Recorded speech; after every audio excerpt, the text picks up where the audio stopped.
He slapped the 15-year-old black kid so hard the crack echoed off the brick walls of the 77th Precinct courtyard, and every officer on the roll call line froze mid-breath. They watched Jamal Carter's head snap sideways, blood already threading from his split lip onto the concrete. She, Sergeant Lisa Moore, stood 3 feet away, badge glinting under the sodium lights, and said nothing while Captain Richard Harlan's palm print burned red across the boy's cheek.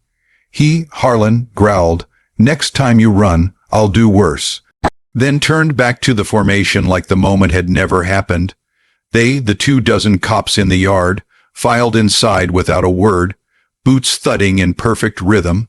She, Jamal's mother, Dolores Carter, arrived 10 minutes later, screaming through the Sally Port gate until Harlan threatened her with obstruction. He told the desk sergeant, "Book the little bastard for resisting, make it stick." They did. She signed the complaint form with a trembling hand, whispering to her son, "Remember this day, baby. Remember every face."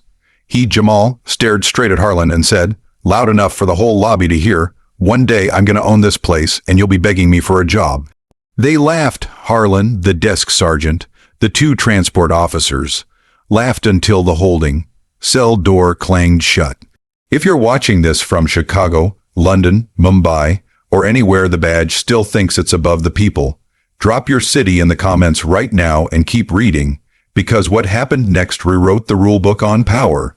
He grew up in the Marcy Projects, Bed-Stuy, where the 77th's radio cars circled like sharks every Friday night.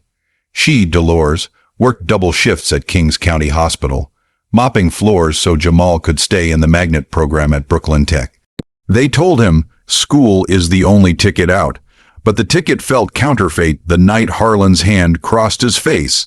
He started skipping the after-school robotics club, started sitting on the stoop with a legal pad instead, writing down every plate number that rolled past every stop-on, frisk, every name on every summons.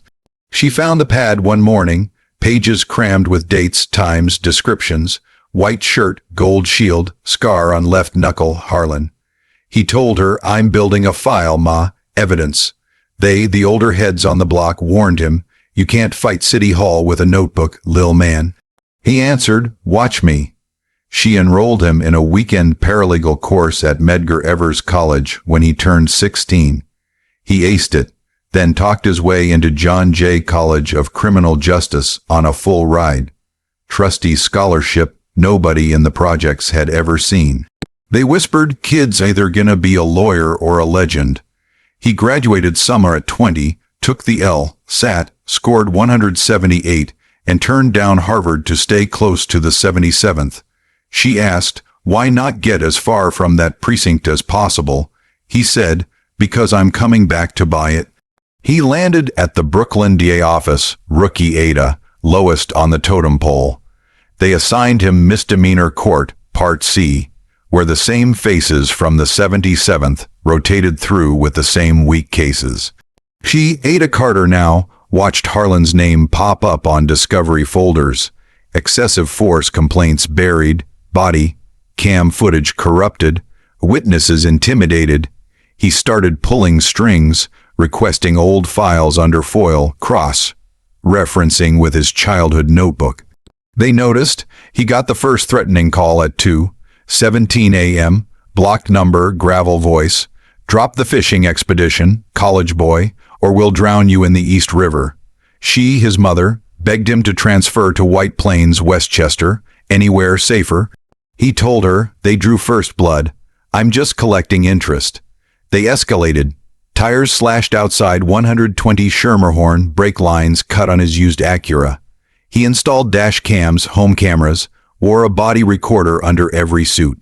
She, Captain Harlan's new partner, Officer Kendra Mills, pulled Jamal over one night on Atlantic Avenue, no probable cause, just to rattle him.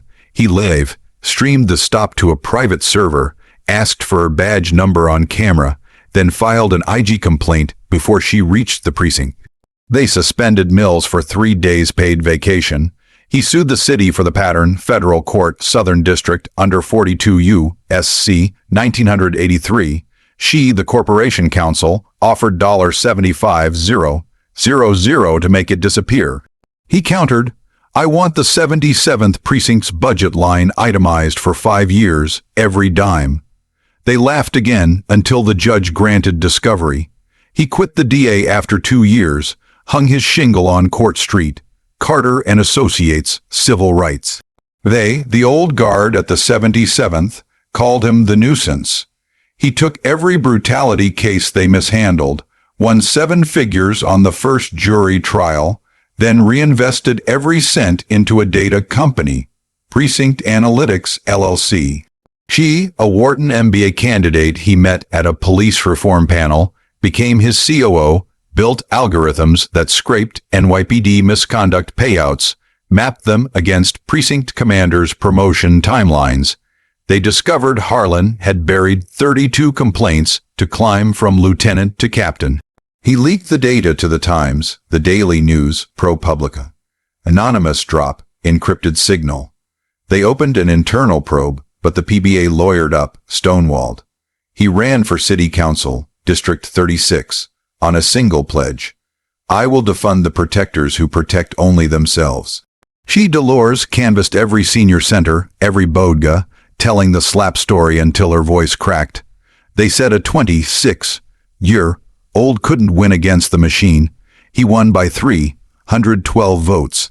They swore him in on the City Hall steps, January 1, 2022, same Bible his mother carried the night of the arrest. He introduced Local Law 47, mandatory public bidding for any precinct receiving over $10 million in federal grants. They filibustered. He straighted budget votes until the speaker caved. She, Council Speaker Adams, signed it with a scowl. He put the 77th up for bid first. Contract to manage the building, the fleet, the evidence locker, everything but the sworn officers. They, the brass, screamed privatization would gut morale. He answered, "Morale was gutted the day you let a captain assault a child in front of 20 witnesses." He won the bid himself. Precinct Analytics, LLC, $1. $2 billion over 10 years, lowest responsible offer. They, the PBA, sued to block it. He countersued for tortious interference, won summary judgment. She, Judge Torres, ruled from the bench. The city cannot contract with itself to avoid accountability. It can, however, contract with its citizens to enforce it. He took possession at midnight, June 30, 2024, keys handed over by a stone, faced Harlan, now demoted to lieutenant pending retirement.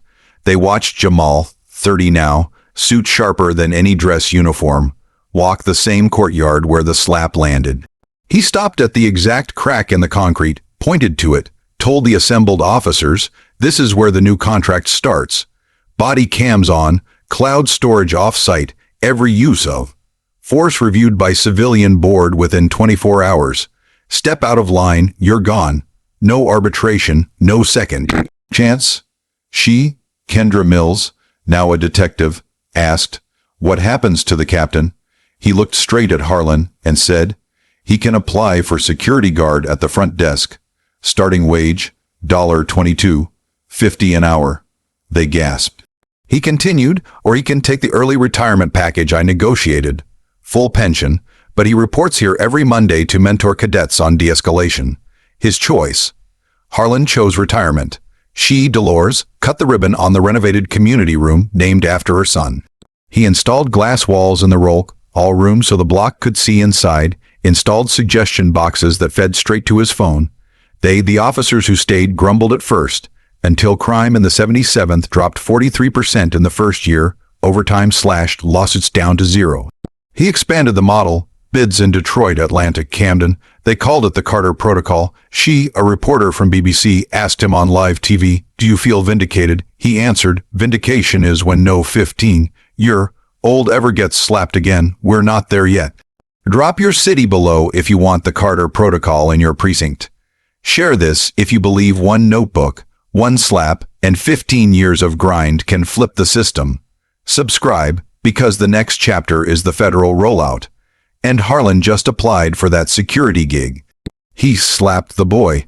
The boy bought the precinct, And the story is still being written, starting with your comment right now.